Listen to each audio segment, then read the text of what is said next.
Cadangkan 3 benda untuk orang lelaki macam kita bila kita buat work from home.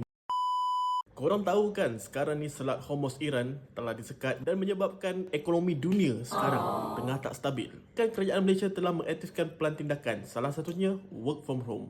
Tonton video ni sampai habis, aku cadangkan 3 benda untuk orang lelaki macam kita bila kita buat work from home dan kerja korang dah siap. Idea nombor 1 yang aku nak cadangkan adalah belajar buat konten. Macam aku tengah buat sekarang ni, apa yang korang buat seharian, apa yang korang kerjakan seharian, jadikan pada konten, jadikan sebagai satu ilmu kepada penonton-penonton korang. Nombor 2, belajar aplikasi-aplikasi ringkas untuk editing.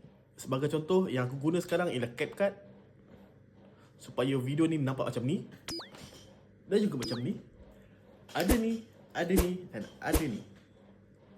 Buat ringkas je, tak payah buat susah-susah. Dan yang ketiga, korang belajar apa macam mana kita buat hidroponik. Sebagai contoh, kalau yang berada di tepi-tepi sungai ataupun duduk di tepi laut, korang sendiri keluar balik kerja, korang sendiri dah kena belajar macam mana nak tangkap ikan, macam mana nak mencari makanan tanpa membeli. Apa pendapat korang tentang renjatan ekonomi yang akan terjadi ni?